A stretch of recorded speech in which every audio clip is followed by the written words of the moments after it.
नमस्कार दोस्तों, मेरा नाम अभिषेक है और मैं प्रभात एग्ज़ाम के करंट अफेयर शो के 53वें एपिसोड में आपका स्वागत करता हूं। इस श्रृंखला में हम प्रतियोगी परीक्षा के दृष्टिकोण से दिन के महत्वपूर्ण वर्तमान मामलों को कवर करते हैं। हम विभिन्न समाचार पत्रों और वेब पोर्टलों से महत्वपूर्ण समाचारों को कवर करते हैं। इस करंट अफेयर शो को देखने के बाद आपको किसी भी न्यूज़ पोर्टल पर जाने की या न्यूज़पेपर पढ़ने की आवश्यकता नहीं है। तो चलिए शुरुआत करते हैं आज की वीडियो से। नंबर 1, भारत चीन सीमा तनाव को कम करने पर 5 सूत्रीय सहमति पर पहुंचे। भारत और चीन ने वास्तविक नियंत्रण रेखा यानी कि LAC पर स्थिति को बेकाबू होने से बचाने के लिए 5 बिंदुओं पर सहमति व्यक्त की है, जिसमें सैनिकों की विघटन और तनाव को कम करना शामिल है। विदेश मंत्री एस जयशंकर और उनके चीनी समकक्ष वांग यी के बीच गुरुवार शाम मॉस्को में शंघाई कॉरपोरेशन ऑर्गेनाइजेशन की बैठक के दौरान यह सहमति बनी। उनकी यह बैठक 2.5 घंटे तक चली।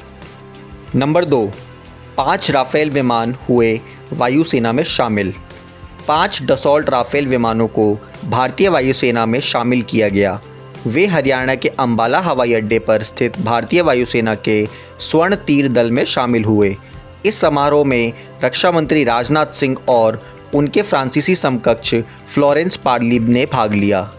जबकि विमानों को पिछले अक्टूबर में भारत को सौंप दिया गया था, वे केवल जुलाई के अंत में उड़ाए गए थे क्योंकि भारतीय वायुसेना के पायलटों का फ्रांस में प्रशिक्षण चल रहा था। इस आयोजन में श्री सिंह और air chief marshal RK Bhadauria ने चीन के साथ सीमा तनाव का जिक्र किया, जिसमें कहा गया था कि इससे अधिक उपयुक्त समय पर विमानों का इंडक्शन नहीं हो सकता है। सुश्री पैली ने उल्लेख किया कि राफेल जेट भारत को पूरे क्षेत्र में बढ़त देगा। फ्रांस की सैन्य बल मंत्री सुश्री फ्लोरेंस पार्ली ने अपने संबोधन में कहा कि आज इंडियन एयरफोर्स में राफेल का शामिल होना दोनों देशों के संबंधों की मजबूती का प्रतीक है, जो ठोस हैं और ज़रूरत पर हमेशा खरे साबित हुए हैं। उन्होंने कहा कि अब भारत एक विश्व स्तरीय क्षमता हासिल कर लेगा, जिससे नई दिल्ली को अविश्वसनीय संप्रभुता हासिल होगी और सामरिक लिहाज से पूरे क्षेत्र में अपनी रक्षा में बढ़त मिलेगी। उन्होंने बाकी 31 लड़ाकू विमानों की समय से डिलीवरी किए जाने का भी भरोसा दिलाया। सुश्री फ्लोरेंस पार्ली ने यह भी कहा कि फ्रांस मेक इन इंडिया पहल के लिए पूर्ण रूप से प्रतिबद्ध है।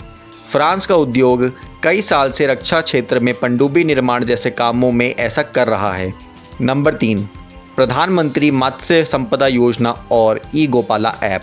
प्रधानमंत्री श्री नरेंद्र मोदी ने 10 सितंबर को डिजिटल माध्यम से प्रधानमंत्री मत्स्य संपदा योजना का शुभ आरंभ किया और ई-गोपाला ऐप भी लॉन्च किया।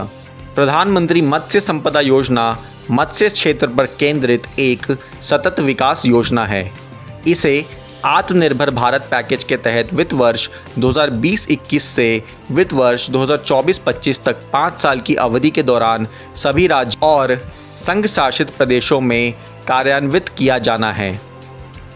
प्रधानमंत्री मत्स्य योजना के अंतर्गत 20,050 करोड़ रुपए का निवेश मत्स्य क्षेत्र में होने वाला सबसे ज़्यादा निवेश है। अंतर्देशीय मत्स्य पालन और कृषि में लाभार्थित केंद्रित गतिविधियों पर तथा 7,710 करोड़ रुपए का निवेश फिशरीज इंफ्रास्ट्रक्चर के लिए प्रस्तावित है। इस योजना के उद्देश्य कुछ इस प्रकार हैं: मछली उत्पादन और उत्पादकता में वृद्धि करना, गुणवत्ता प्रौद्योगिकी के उपाय को बढ़ावा देना, उपज के बाद के लिए ज़रूरी बुनियादी ढांचे और प्रबंधन की व्यवस्था करना, मूल्य निर्धारण श्रृंखला के आधुनिकीकरण और सुदृढ़ीकरण पर जोर देना, मजबूत मत्स्य प्रबंधन ढांचे और मछुआरों के कल्याण के रास्ते में आने वाली कमियों को दूर करना आदि। प्रधानमंत्री मत्स्य योजना के प्रमुख लक्ष्य कुछ इस प्रकार है: 2024-25 तक मछली उत्पादन अतिरिक्त 70 लाख टन तक बढ़ाना, 2024-25 तक मछली निर्यात से आय 1 लाख करोड़ रुपए तक करना, मछुआरों और मत्स्य किसानों की आयु दोगुनी करना, पैदावार के बाद नुकसान 20 से 25% से घटाकर 10% करना, मत्स्य पालन क्षेत्र और सहायक गतिविधियों में 55 लाख प्रत्यक्ष और अप्रत्यक्ष रोजगार के अवसर पैदा करना। आइए अब जानते हैं ई-गोपाला ऐप के बारे में। ई-गोपाला ऐप किसानों के प्रत्यक्ष उपयोग के लिए एक समग्र नस्ल सुधार, बाजार और सूचना पोर्टल है। ई-गोपाला ऐप इन पहलुओं पर किसानों को समाधान प्रदान करेगा।